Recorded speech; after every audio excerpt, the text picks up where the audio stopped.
Maigi naman at sumagot na itong si PBBM tungkol dito sa mga pinagsasasabi at inilalabas sa video nitong si Congressman Saldico. Wala pong perang napunta sa akin. Wow. Handa na akong harapin ang lahat.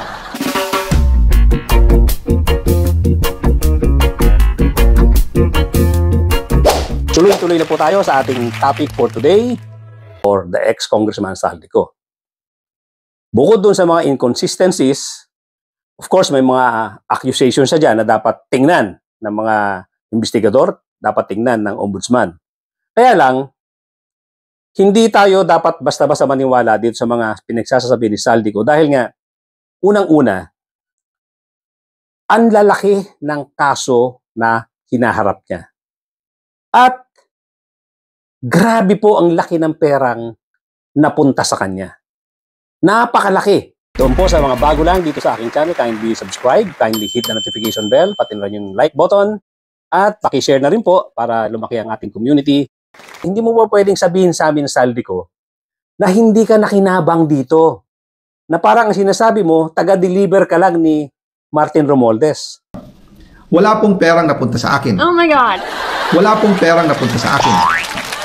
Wala pong perang napunta sa akin. Yung mga air assets mo, aeroplano, helicopters na worth billions, kahit na sinong mayaman pa, kahit na ubod ng yaman pa, hindi mo bibilhin yan basta-basta. Ang hirap kitain yan, ang hirap magkaroon ka ng return of investment dyan, kahit ano pa man ang negosyo mo dito sa Pilipinas. Kahit ano pa, hindi mo tatangkain mag-maintain ng mga aeroplano, mag-maintain ng mga helicopters, dahil ang mahal niyan. Kung hindi free money ang nakukuha mo. Yung matatalinong negosyante, kahit na ubod ng lalaking negosyo nila, hindi mangangahas bumili ng ganyang karaming air assets worth billions of pesos. Dahil alam natin kung gaano kamahal ang maintenance yan, yung mga binabayad mo sa piloto, at hindi mo mababawi yan sa negosyo mo. Kaya hindi pwedeng ikatwiran ng sinuman na sinasabing dati ng mayaman si Saldico. Meron niyang resort na kailangan niya helicopter. Kailangan niya helicopter, kailangan niya aeroplano sa business na yan. Hindi niya po gagawin yan. Dahil kahit ano pang sabihin natin, ang kita ng resort, tingi-tingi yan.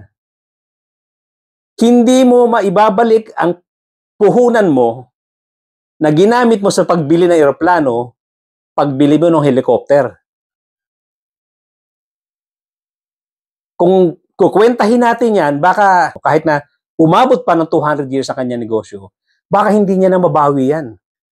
Nasisira yan, magpaparepair ka, ang mamahal ng pyesa niyan, hindi mo kayang bawiin yan doon sa negosyong sinasabi mo. Puwera na lang nga kung ang business mo ay pangungontrata sa gobyerno at meron kang pakinabang doon sa mga substandard projects at pakinabang doon sa mga ghost projects na kung saan napakaliit ng puhunan ninyo.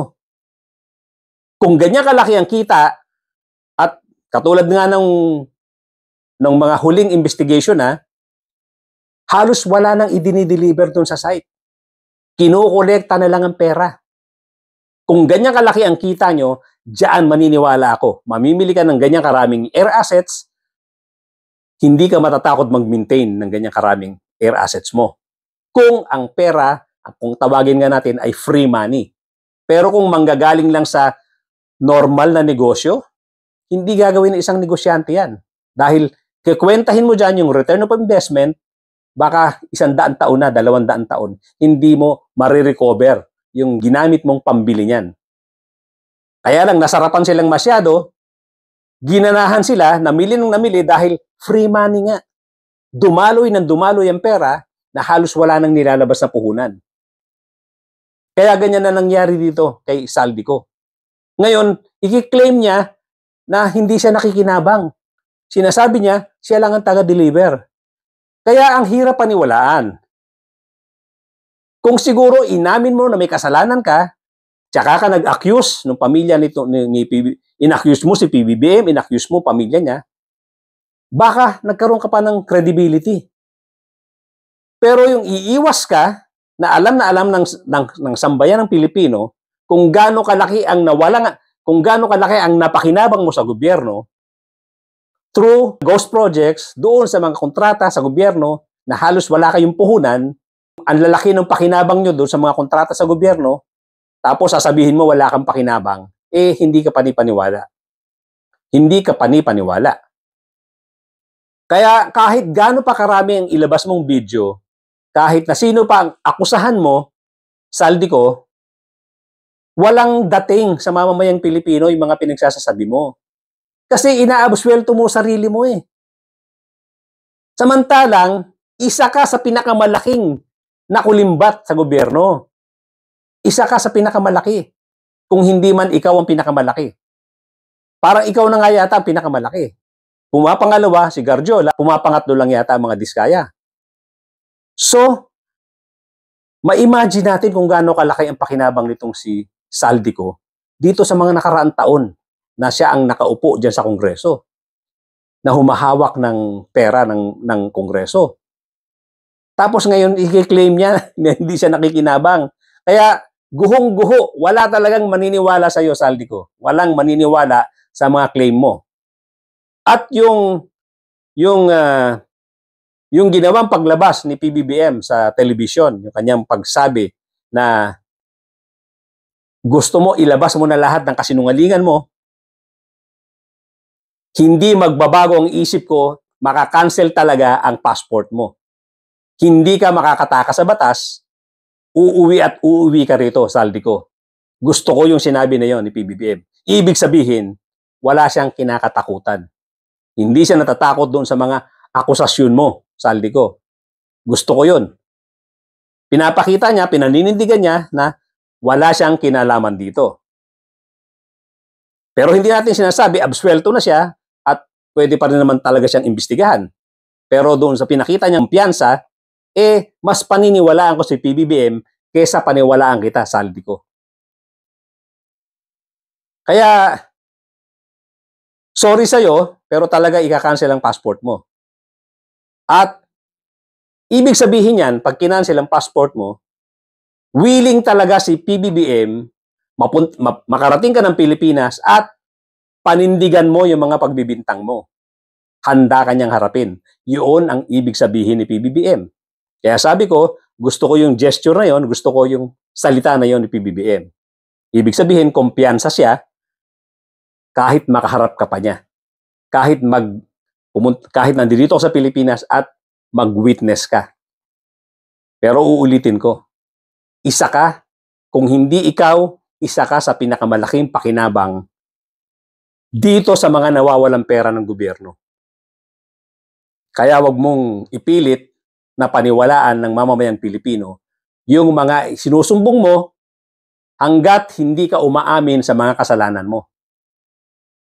Kung aamin ka sa mga kasalanan mo, baka sakaling magkaroon ka ng konting credibility.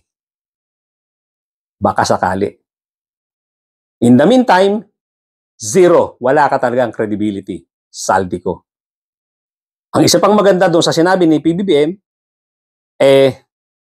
yun nga sinasabi niya na merong lumapit sa kanya, lawyer mo, hindi pa niya in-identify, hindi niya sinabi kung sino yan, pero sinabi niya, that lawyer was trying to blackmail the president.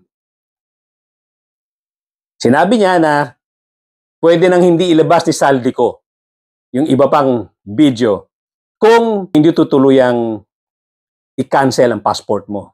Magandang araw po sa inyo lahat. Ito patuloy sa aking pagre-report sa inyo tungkol sa mga development sa mga kaso na hinggil doon sa mga flood control project. At i-report ko po na ngayong araw yung AMLAC, yung Anti-Money Laundering Council, nakakuha na po ng 2 freeze order. This brings the total amount of assets frozen to about 12 billion pesos. Kasama po dito ang mga air asset ni Saldico, ang value mga 4 billion. At bukod pa ron, meron po tayo nakuhang 3,566 na bank account, 198 insurance policies, 247 motor vehicles, 178 real properties, 16 na e-wallet account at saka air asset na frozen na. Umpisa lang po ito. Mas marami pong asset ay mafo-frozen para maibalik ang pera ng tao sa kanila. Ito po ang aming pangako that the money of the people will be given back to the people. Meron din pong development, yung ICI at saka ang DPWH, magsusumite po ng ebidensya sa ombudsman and magrekomenda sila ng kaso ng plunder, anti-graft, bribery, conflict of interest sa 8 congressman na may-ari ng mga construction company may proyekto sa DPWH. Lastly, meron po akong ibabanggit sa inyo. Dinapitan po kami ng abogado ni Saldico at nagtatangkang mag-blackmail na kung hindi po namin kakanselihin daw ang passport niya, hindi na raw siya maglalabas ng video. I do not negotiate with criminals.